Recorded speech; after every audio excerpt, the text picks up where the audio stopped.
Kakati Josh nze bulijjo nina kye neebuuza. Nze natandika okudatinga Suna Ben mu 2019 mu Gwokutaano, that is May. Ne tubeerawo mpaka mu February w'omwaka guno 2024. Naye of course wakati awo bintu bingi ebyatuukawo. Naye kuva mu 2019 mpaka 2023 nina ekintu kye sitategeeraawo, kubanga nze nabeeranga mu relationship ne Suna Ben ng'oyo Mary yalinga should I say counselor oba mukwano gwange gye nzirukira nga nfunye misunderstandings n'ono omwami, kubanga nze najja mu bulamu bwa Suna Ben nga Mary waali ng'era bakola bonna eyo program ey'okumakya ng'ate Mary mufumbo ew'oyo omusajja omweru oba mwagambye Opa I think nga mufumbe w'oyo guy ng'era babeera mu kikomera kyekimu yes ku Salama Road nga bali Basaalongo basula ekyengulu nga ba Mary basula ekyemmanga. Like actually Mary yalinga I think second to opposite neighbor ne Suna we yali asula nga mufumbo.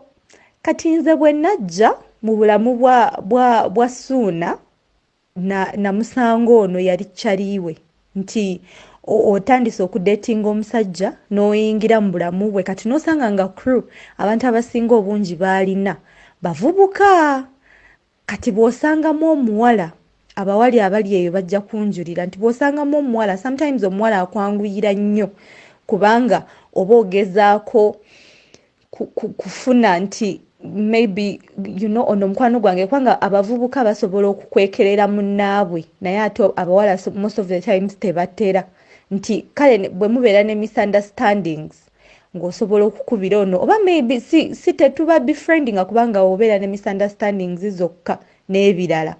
Kati munnange nze bwentyo bwe nabefriending ani Mary ng'era ne bwe sibeerawo oba nina kyenjagala communicatinga maybe mbadde nnoonya Suna ebyo ebiseera nga Suna tanaba kubeera Saalongo ng'era oba mbadde munoonya nga ono gwe nkubira ne mugamba munno kino ne kino ne kino, naye nga waliwo ne mukwano gw'omulala gwe bayita Julius I think oba omutaka I think yeye omutaka Julius.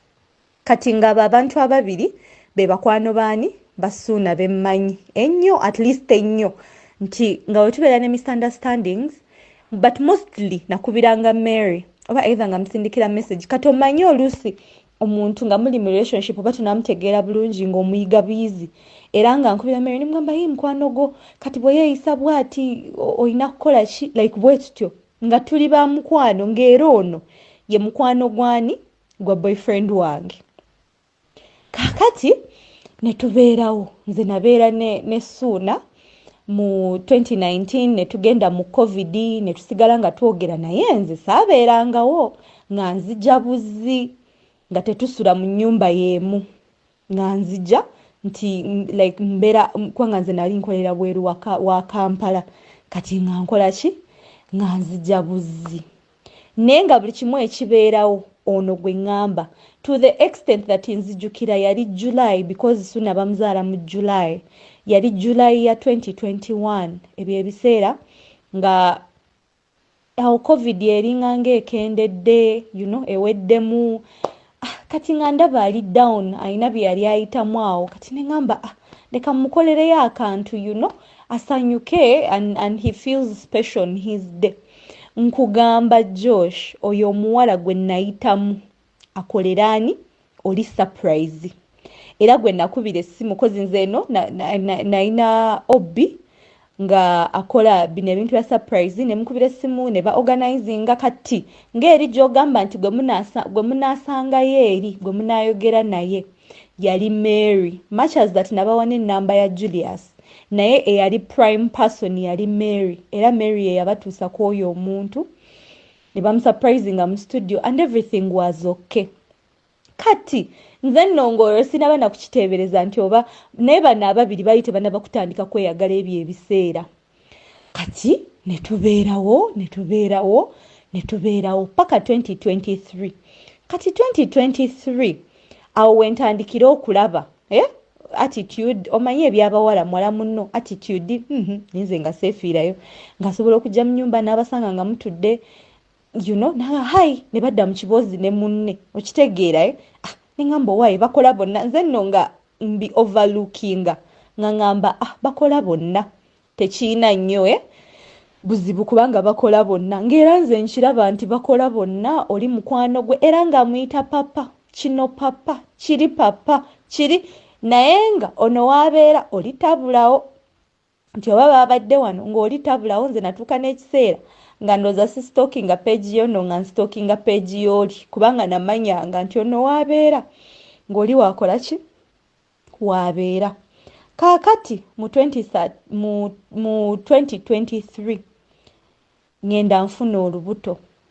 kati even n'olubuto lwange olwasooka kozi nasooka nefuna olubuto ne luvaamu n'olubuto lwange olwasooka lulyoke luveemu nfune misunderstandings n'oyo omwami ng'ono gwe njogera naye okitegeera ng'ono gwe nasembeza gwe njogera naye gwe ngamba kino gwe ngamba kiri ne mugamba lwakitanfaako omanyi ng'ono gwe nkola ki gwe mbuulira byonna kaakati mu 2023 sijjukira oba gwali mwezi ki naye nzijukira nalina olubuto lw'abaana abalongo nga lulinga lwa myezi ng'ebiri oba ng'esatu kati awo era still twali tufunyemu awo misunderstandings kati ngenda nkola ki nkubira Saalongo namukubira n'atankwata then naddamu n'akola ki nankubira kati twogera ng'avuga yali avuga oba yali avaawa ebyo ebiseera I think nga nga babaguddewo kati nga twogera nga actually yali ajja waka then amayiza n'angamba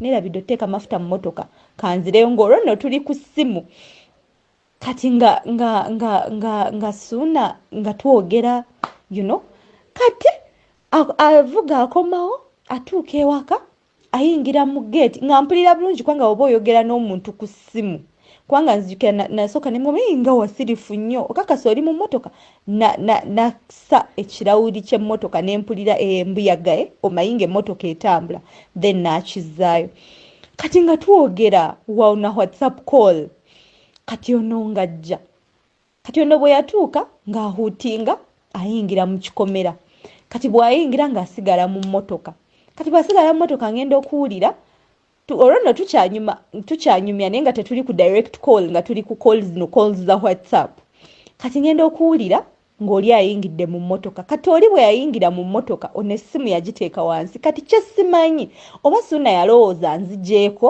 saakitegeera kati ng'ono akola ki ayingira mu mmotoka kati bw'ayingira mu mmotoka nga mpulira amugamba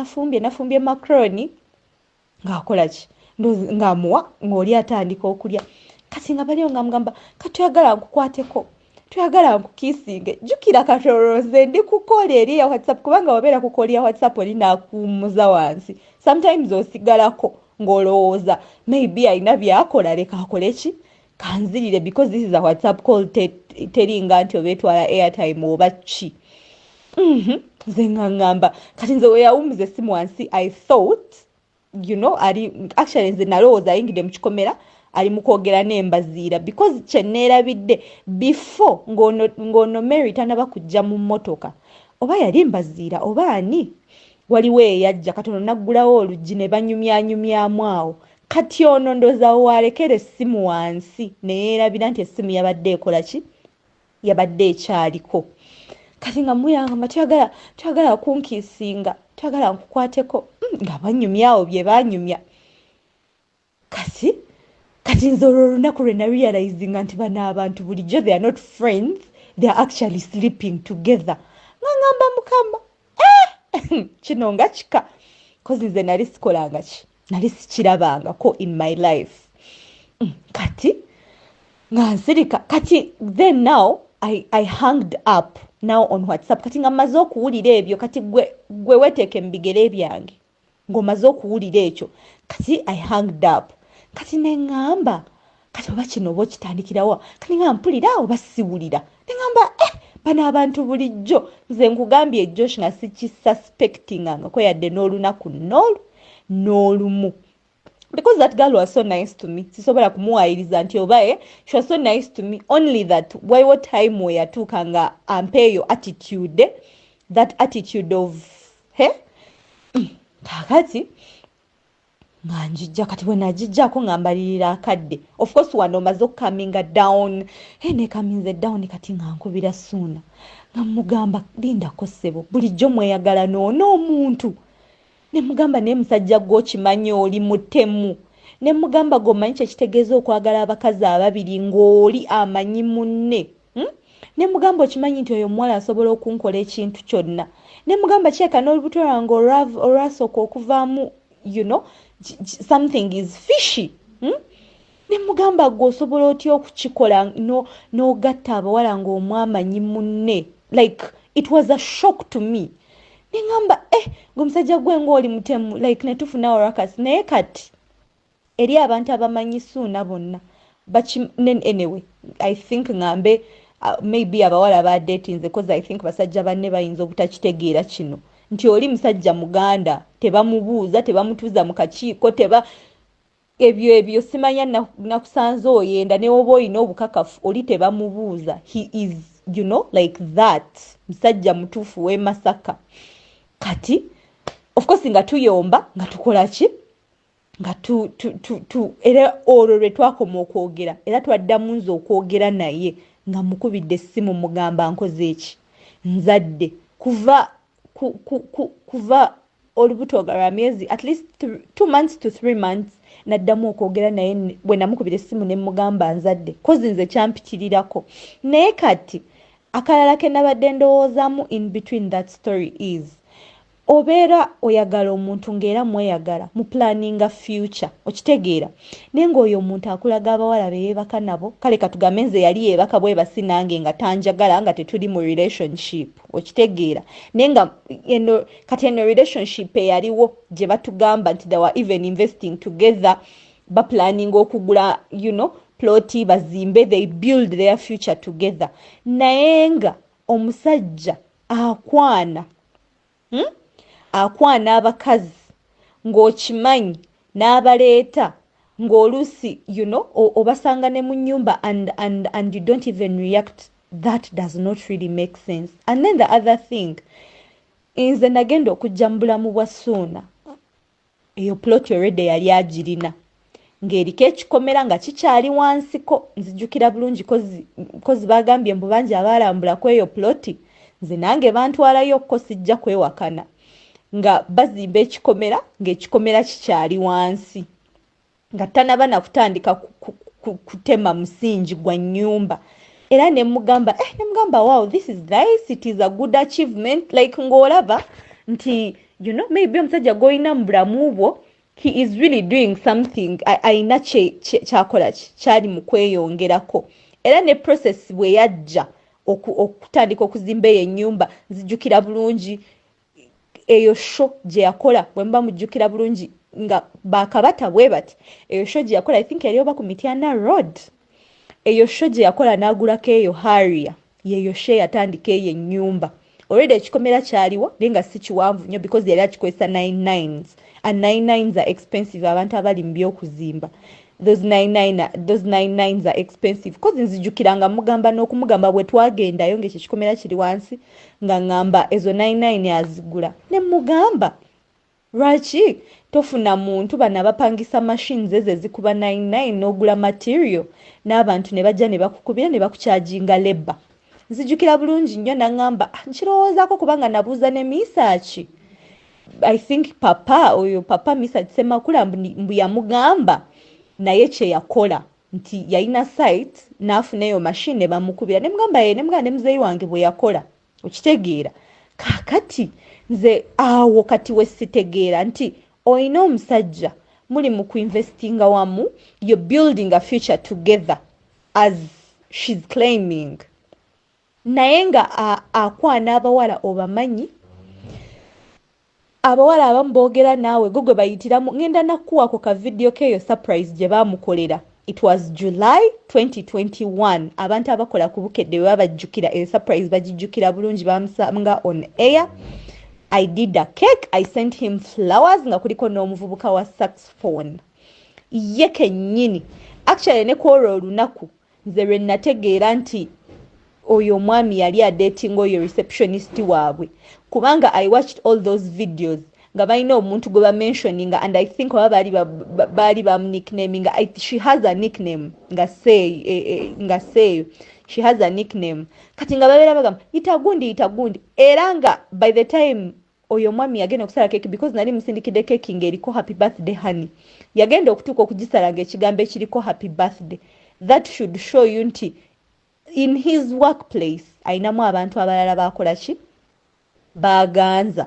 But to me that was not a big deal because eno industry y'okwagala n'okwagala who kiringa we bagamba nti may the best man win that bwe mubeera mukyadetinga because osobola okuba nga you also seeing other people nga he's also seeing other people naye bwe mutuuka ne musalawo and you be together kati nze bwe nali nkiraba because he had many yayina oyo EDC yayina oyo mwala omulala oyo yayina omwana oba muzungu oba ki I think she was married to a white guy before yayina oyo Tina get Tina nga actually nzijukanga n'ekifaananyi kya Tina gye kiri mu nnyumba ewa Beni he had a lot of people but nze nga nkitwala nti may the best woman win kasita babanga takulaze wano direct nti wobeera wa respecting and all that so kati nzaawo wenneebuuliza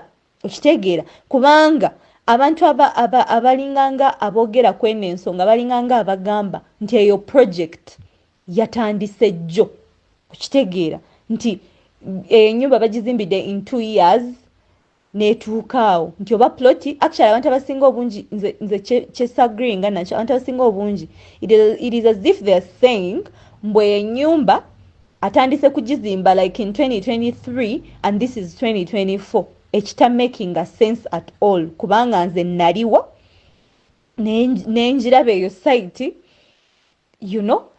ebyo byonna ne bituukawo kakati omuntu gwe wagenda n'ogula naye ettaka nga mu planning okuinvestinga mwena and nebyo ebiseera kati jjukira nze najja 2019 okay and 2019 eryettaka already lyaliwo kati kiba kitegeeza ettaka baba baligula bonna as she's claiming that this is her man they were investing together kiba kitegeeza eryettaka baligulanga mu 2017 or 2018 but she was still married to this guy kati ekitegeeza she was married to this guy nga investinga n'oli ekyo kyekita making a sense nti you allowed your person your so-called husband baby to also bring other girls into your mix ng'omulaba maama oyo omusajja atatya mukazi gwali mu kukola naye abeera ati oba ye omukazi ataboggokako n'agamba why I'm making you what you are why are you stepping over me kati ekyo kyenkola ki kyesitategeera and me I knew that she was pregnant. I think I somehow found out. Nze nali simanyi nti lubuto lwani rono. Actually nze nakabitegeera. So kati awo. So that is where I don't understand. And then the betrayal of this friendship.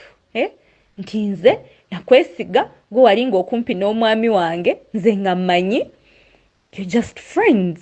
And then now bino kale ndaba mawulire oclaiminga oli mukazi we and meanwhile me I have kids with him sigenda kwewakana ate era nange ndi lubuto lwe I am actually 5 months pregnant for him because as I've said we separated in February of this year nga ndaba kino cause nze actually no separating naye natuka time nendaba nga si wa kusetolinga ate nga nze njagala kusetolinga and I wanted MTN Tuseko Hajaruna Mbiru live in concert Friday nga mwenda August Serena Hotel Kampala Hajaruna Mbiru huyo Kuserena Hotel Rukutanuga mwenda August. Monshoja atumia Haji Haruna Mbiru live in concert. VIP ya mtwalo 15. Tokawa jigula kumomo ya mtwalo 10. Matemeze ya milioni 3. Nyiga kamunyenye. Emo mkaga 5 kamunyenye 20 kadala. Oba downloading ya momo app. Wagule ticket ku sente ntono. Nga 10 August. Colin Hotel mukono. Ticket ya shinjo mtwalo gumu. Bwa jigulango kosa momo. Jigulango 15. VIP mtwalo 3. Nga 10 August. Maria Frema Saka. Shinje mtwalo 2. Bwa jigulango kosa momo ya mtwalo gumu. VIP mtwalo 5. Ate momo. Mtwalo 3 nechitundu. Bitege kedwa keti events. Waurone biwagirwa. MTN. Together, we're unstoppable.